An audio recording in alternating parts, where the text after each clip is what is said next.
Olá, neste vídeo estamos continuando discutindo a figura muito interessante, muito complexa da pensão alimentícia.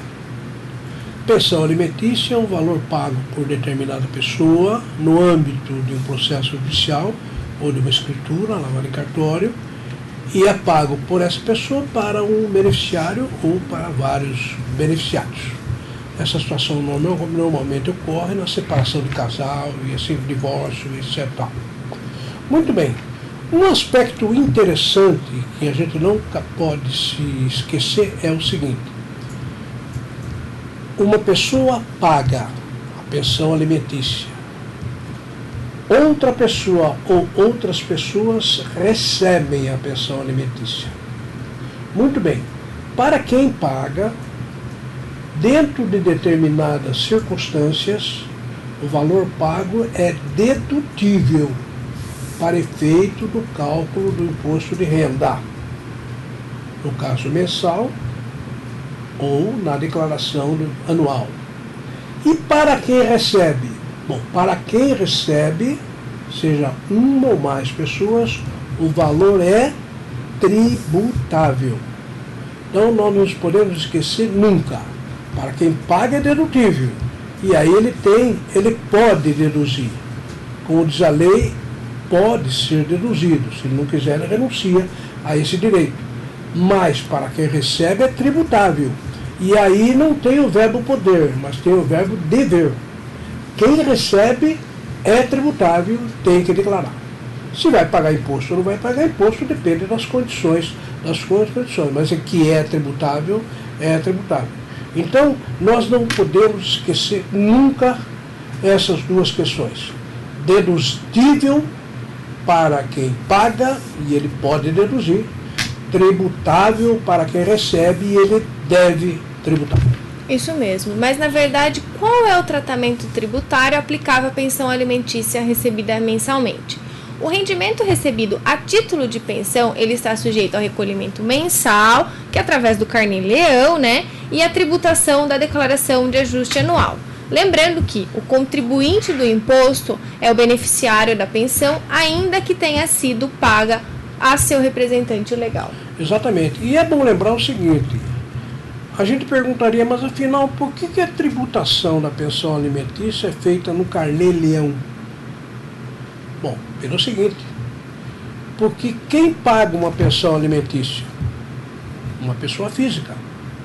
Não existe o pagamento de uma pensão alimentícia por uma pessoa jurídica. Até porque uma pessoa jurídica não vai brigar com a esposa, nem com o marido. Né? São pessoas físicas que brigam, se separam, se divorciam. Né? Então, o pagamento de uma pensão alimentícia será sempre de uma pessoa física. Daí você poderia argumentar, mas eu sou empregado, né? Eu sou beneficiário de uma pensão alimentícia e eu vou pegar na empresa lá em que o meu pai, por exemplo, ele trabalha lá e eu vou buscar minha pensão lá. Quem me paga não é a pessoa jurídica? Não. Quem paga é o seu pai, que trabalha lá. A pessoa jurídica simplesmente reteve do salário dele e vai pagar para mim. Então, a fonte pagadora, mesmo que seja pago através de uma empresa, continua sendo uma pessoa física. Ora, física pagando para física, Carnê-Leão, não tem fonte. E, inclusive, como ainda lembrou, o pagamento pode ser feito, por exemplo, por um representante do beneficiário, por um advogado, por um outro parente, pelo responsável. Isso não desnatura. Quem que é o beneficiário? Aquele que está na sentença ou na escritura, né?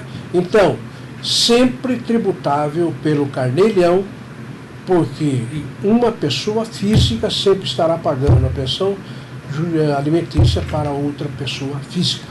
Com relação ao beneficiário, ele deverá efetuar o recolhimento através do Carnê-Leão até o último dia útil do mês seguinte ao do recebimento. Exatamente, não se pode esquecer nunca, que o prazo para recolher o Carnê-Leão é o último dia útil do mês seguinte do efetivo recebimento. E no código 0190, que é o código do DARF do preenchimento, né? Então, agora, é interessante também que pode existir que essa pessoa que é beneficiário do carnê-leão, menor, por exemplo, além da pensão, ele tem outros rendimentos.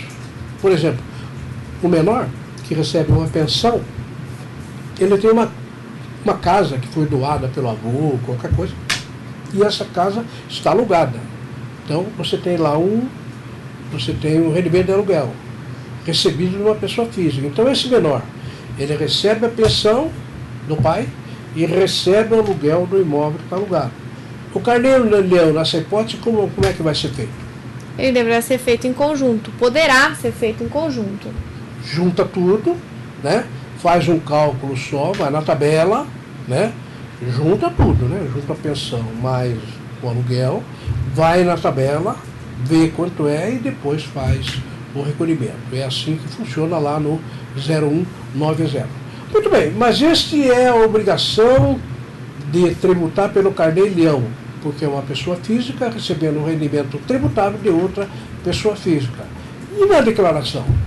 Exatamente. Na declaração, o contribuinte poderá, né, aquele que está pagando a pensão, deduzir esse valor da pensão paga. E o que está recebendo tem que incluir como rendimento, né? O beneficiário do rendimento, na declaração, tem que incluir aquilo lá como rendimento. É evidente que ele, naquele quadro de carnê-leão, ele vai dizer que está recebendo os valores, vai denunciar os valores que ele já pagou de carnê-leão, e depois vai calcular o imposto, descontar o carnê-leão que já foi pago e pagar a diferença, ou eventualmente até receber de volta. Um alerta muito importante. Carnê-leão não é pagamento do imposto anual. Não existe um carnê-leão anual. Não existe um carnê-leão que não seja mensal. O carnê-leão sempre é mensal. Então, se esse menor, por exemplo, recebe uma pensão alimentícia, digamos, de R$3.000 por mês, do seu pai, que se separou da sua mãe, ele recebe mensalmente R$3.000. Ele está sujeito ao carnê-leão. Então, se ele receber em janeiro, ele tem que recolher em fevereiro. Receber em fevereiro, tem que recolher em março. Receber em março, tem que recolher em abril, assim por diante. O que ele não pode é receber em janeiro, teria que recolher em fevereiro, depois eu recolho. Recolher em fevereiro, tem que recolher em março, depois.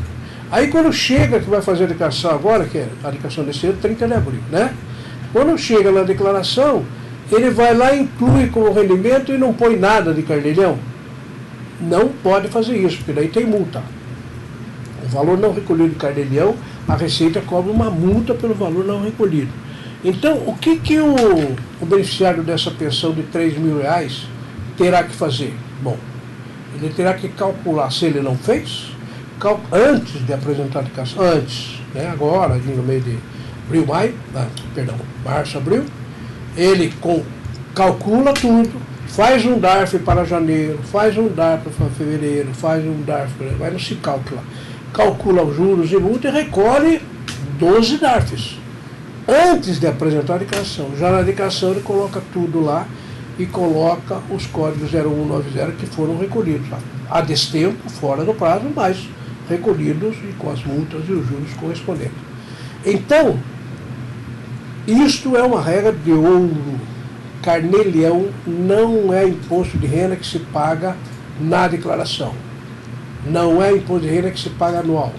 Carnê-leão é pago mensalmente, cada vez que o contribuinte ultrapassar o limite da tabela daquele mês, em relação ao rendimento que recebeu de pessoas físicas, ele, pessoa física, fica obrigado a recolher o carnê-leão, que o carnê-leão é obrigatório.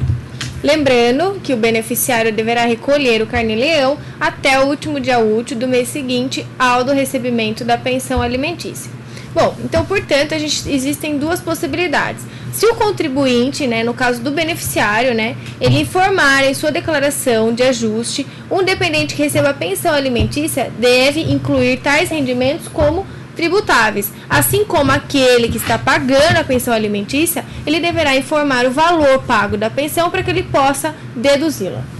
Exatamente.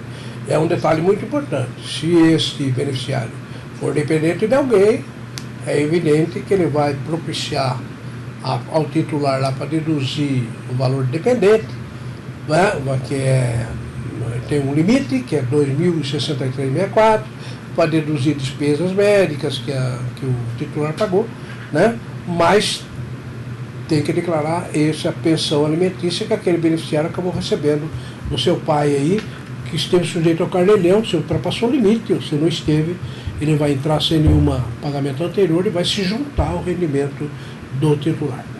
Muito bem, então este é o tratamento tributário da pensão alimentícia para o beneficiário.